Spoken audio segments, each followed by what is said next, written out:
Apakah karma itu nyata? Atau ini hanya kebetulan? Tak ada yang menyangka bahwa seorang lurah yang begitu disegani di daerah ini akan mengalami kejadian mengerikan setelah mengambil sesuatu yang bukan haknya. Assalamualaikum warahmatullahi wabarakatuh. Pak Derajat adalah seorang lurah yang dihormati di daerah Surabaya. Ia dikenal sebagai sosok yang berwibawa, tegas, dan selalu tampil rapi di hadapan masyarakat. Namun, di balik senyum dan sikap ramahnya, tersembunyi ambisi besar untuk memperkaya diri. Jabatan yang ia miliki bukan hanya sekadar amanah, tetapi juga kesempatan untuk menguasai banyak hal, termasuk harta yang bukan miliknya. Di daerah tersebut, ada seorang anak yatim bernama Rizky, bocah malang yang hidup tanpa orang tua sejak usia 5 tahun. Ayahnya meninggal dalam sebuah kecelakaan kerja, sementara ibunya menyusul beberapa tahun kemudian akibat sakit yang berkepanjangan. Sejak saat itu, Rizky tinggal bersama bibinya, yang meskipun menyayanginya, hidup dalam kesulitan ekonomi. Namun, tidak banyak yang tahu bahwa orang tua Rizky sebenarnya meninggalkan harta warisan yang cukup besar. Sebidang tanah, beberapa perhiasan, dan tabungan yang seharusnya bisa menjamin masa depan Rizky. Sayangnya, karena masih kecil, warisan itu harus dikelola oleh pihak yang dianggap berwenang. Dan disinilah Pak Derajat masuk ke dalam cerita. Sebagai lurah, ia memiliki wewenang untuk mengurus berbagai hal, termasuk mengawasi aset-aset masyarakat yang tidak memiliki ahli waris dewasa. Dengan dalih ingin mengamankan harta tersebut untuk masa depan Rizky, Pak Derajat mengambil alih semua aset itu. Namun, niatnya bukanlah untuk menjaga, melainkan untuk menguasai. Pada awalnya, tidak ada yang mencurigai tindakan Pak Derajat. Rizky masih terlalu kecil untuk memahami urusan harta warisan, dan bibinya pun tidak memiliki cukup kekuatan untuk menuntut hak keponakannya. Selama bertahun-tahun, harta itu perlahan-lahan lenyap. Tanah yang seharusnya menjadi milik Rizky dijual diam-diam. Uangnya digunakan Pak Derajat untuk memperluas lahan pribadinya. Perhiasan warisan ibunya berpindah tangan, sementara tabungan yang ditinggalkan ayahnya justru dipakai untuk kepentingan pribadi lurah tersebut. Pak Derajat semakin makmur. Rumahnya yang dulu sederhana kini megah dengan pagar tinggi dan halaman luas. Ia memiliki kendaraan baru dan mulai berinvestasi di beberapa bisnis lokal. Semua orang mengira keberhasilannya adalah hasil kerja keras, padahal di balik itu ada harta anak yatim yang seharusnya bukan miliknya. Rizky tumbuh dalam kesederhanaan, bahkan dalam kekurangan. Ia tak pernah tahu bahwa sebenarnya hidupnya bisa lebih baik jika ia mendapatkan haknya.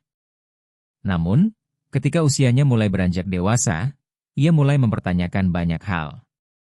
Suatu hari, seorang tetua kampung yang mengenal almarhum ayahnya berbisik kepada Rizky. "Nak, apakah kau tak pernah berpikir kemana perginya semua yang seharusnya menjadi milikmu? Ayahmu dulu bekerja keras, dia tak mungkin meninggalkanmu tanpa apa-apa." Rizky tertegun.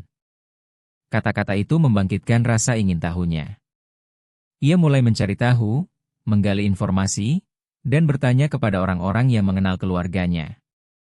Lambat laun, fakta mencengangkan pun terungkap, harta yang seharusnya menjadi miliknya telah berpindah tangan ke orang lain, dan dalangnya adalah Pak Derajat.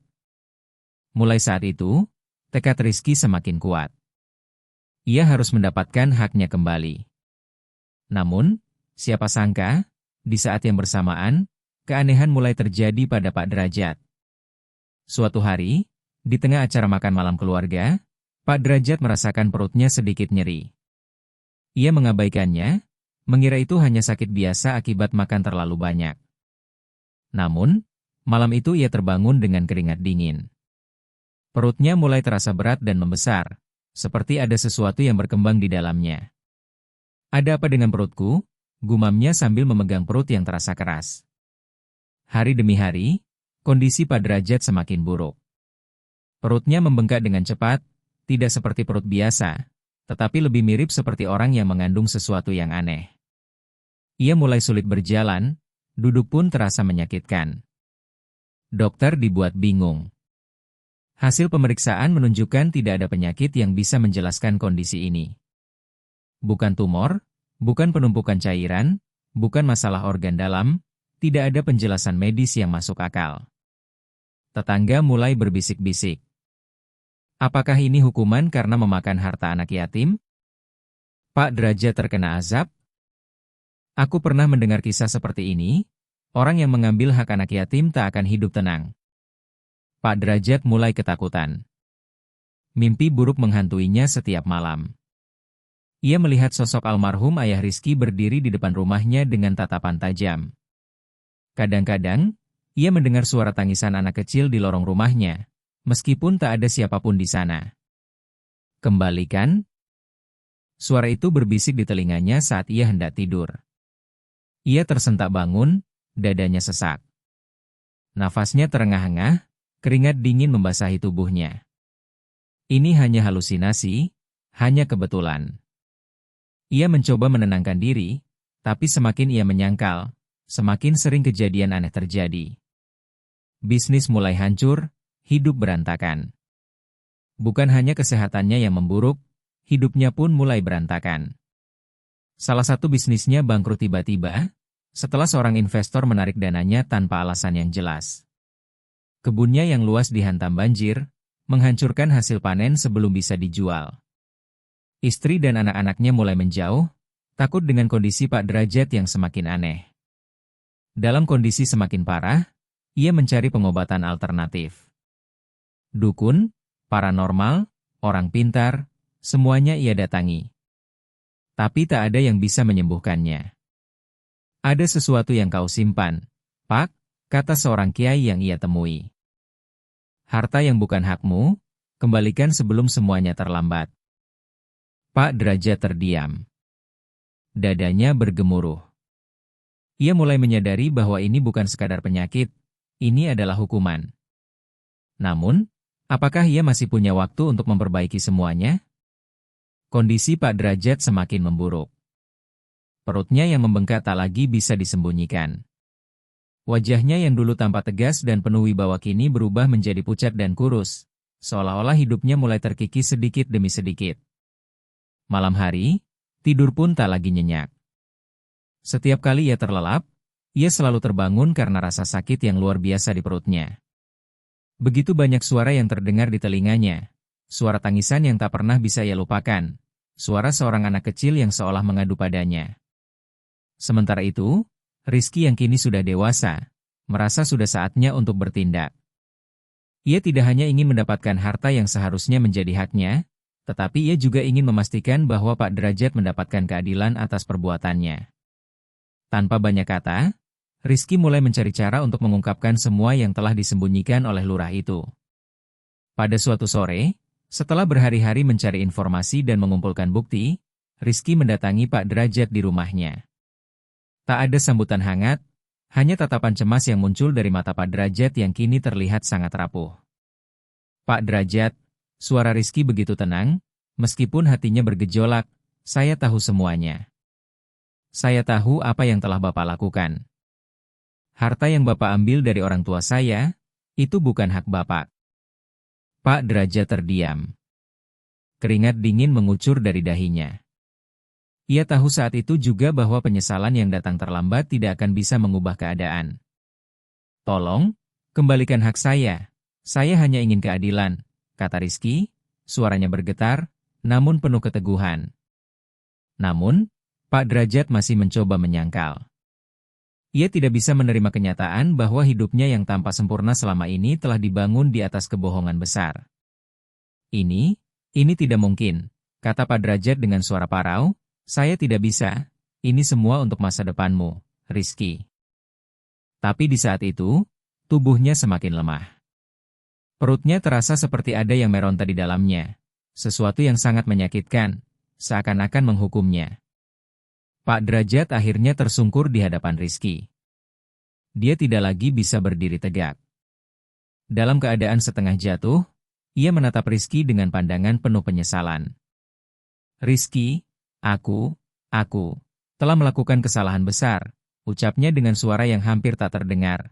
Aku telah mengambil semuanya, dan sekarang aku tidak tahu bagaimana cara memperbaikinya. Rizky hanya terdiam. Merasa ada ketulusan dalam kata-kata Pak Derajat, Meskipun hati kecilnya ingin sekali membiarkan pria itu merasakan seluruh konsekuensi dari perbuatannya. Namun, ia tahu bahwa balas dendam bukanlah jalan yang benar. Yang penting baginya adalah mendapatkan haknya yang telah dirampas dan memastikan agar apa yang terjadi pada dirinya tidak terulang pada orang lain. Sambil menahan air mata, Rizky mendekat dan berkata, "Saya tidak ingin melihat Bapak menderita. Tetapi Bapak harus mengembalikan semuanya. Tidak ada yang lebih penting dari itu." Pak Derajat menatap perutnya yang terus membesar. Hampir tidak bisa bernapas, ia merasakan sakit yang sangat luar biasa, lebih dari sekadar fisik. Ini adalah sakit batin yang tidak bisa disembuhkan. "Baik, aku akan mengembalikannya. Semuanya," katanya sambil tersengal, mohon pada Rizky agar memberinya kesempatan untuk memperbaiki segala kesalahan. Namun, sebelum kesempatan itu benar-benar datang, tubuh Pak Derajat tiba-tiba terkulai. Perutnya yang terus membesar seolah sudah tidak dapat ditahan lagi. Dengan napas yang semakin terengah-engah, ia akhirnya jatuh pingsan. Rizky segera memanggil pertolongan, tetapi semuanya sudah terlambat. Pak Derajat meninggal dunia dalam keadaan mengenaskan, dengan perut yang membesar seperti akibat sesuatu yang tak wajar, seolah ia membawa dosa-dosa itu sampai ke akhir hayatnya. Kepergian Pak Derajat membawa dampak yang luar biasa di masyarakat. Warga yang dulu mengaguminya merasa tercengang, tak percaya bahwa seorang pejabat yang begitu dihormati bisa jatuh begitu dalam. Kejadian itu menjadi pembicaraan di mana-mana. Banyak yang merasa bahwa ini adalah konsekuensi dari tindakan Pak Derajat yang tidak adil, yang telah mengabaikan amanah untuk menguasai harta anak yatim. Namun, bagi Rizky, kepergian Pak Derajat bukanlah kemenangan. Meskipun ia mendapatkan kembali haknya yang telah dirampas, ia merasa kehilangan sesuatu yang lebih besar, yaitu kesempatan untuk melihat pria itu benar-benar menebus dosanya secara utuh. Dalam hatinya, ada campuran antara kelegaan dan kesedihan. Rizky mulai mengurus harta warisan yang dulunya disalahgunakan. Ia menjual sebagian tanah yang telah lama terlantar dan membangun rumah untuk dirinya dan bibinya. Perlahan-lahan, hidupnya mulai membaik. Meski begitu, tak ada kebahagiaan sejati yang bisa ia rasakan. Kepergian Pak Derajat menandai berakhirnya sebuah babak dalam hidupnya, namun juga membuka jalan bagi masa depan yang lebih baik. Suatu hari, setelah beberapa bulan berlalu, Rizky duduk di teras rumahnya sambil melihat matahari terbenam. Ia merasa ada kedamaian dalam dirinya. Tindakan Pak Derajat yang telah merampas harta miliknya tak lagi membebani pikirannya. Sebaliknya, ia mulai merasa bahwa segala ujian yang ia jalani telah mengajarinya banyak hal tentang keadilan, kesabaran, dan kekuatan hati. Di sisi lain, ibu-ibu di desa itu yang dulu selalu merasa takut dan tertekan oleh Pak Derajat mulai berbicara dengan bebas. Mereka merasa lebih berani untuk melaporkan ketidakadilan yang terjadi, tanpa rasa takut. Pak Derajat yang dahulu menjadi simbol kekuasaan dan ketakutan kini hanya menjadi cerita yang mengingatkan orang-orang untuk selalu berhati-hati dalam memilih pemimpin dan menjaga amanah dengan baik. Bibi Rizky, yang selalu mendukungnya meski hidup dalam keterbatasan, akhirnya mendapat kesempatan untuk membuka usaha kecil-kecilan dengan bantuan dari harta warisan yang telah dipulihkan. Mereka berdua membangun kehidupan yang lebih sederhana namun penuh kebahagiaan. Rizky pun belajar sesuatu yang sangat berharga. Keadilan mungkin datang dengan cara yang tidak terduga. Kadang-kadang, kita tidak bisa menghindari hukuman atas perbuatan buruk, bahkan jika itu harus datang dalam bentuk yang menyakitkan. Namun, pada akhirnya, kejujuran, keberanian, dan ketulusan hati akan selalu menemukan jalannya, dan kita semua akan mendapatkan apa yang semestinya menjadi hak kita. Dengan segala ketenangan yang ia rasakan, Rizky pun menutup babak hidupnya yang penuh perjuangan. Ia menjadi pribadi yang lebih kuat, lebih bijaksana, dan lebih menghargai hidup. Cerita ini pun menjadi sebuah pelajaran bagi banyak orang tentang pentingnya menjaga amanah, tentang tidak pernah mengabaikan keadilan, dan tentang bagaimana hidup selalu mengajarkan kita untuk bertanggung jawab atas setiap pilihan yang kita ambil. Wassalamualaikum warahmatullahi wabarakatuh.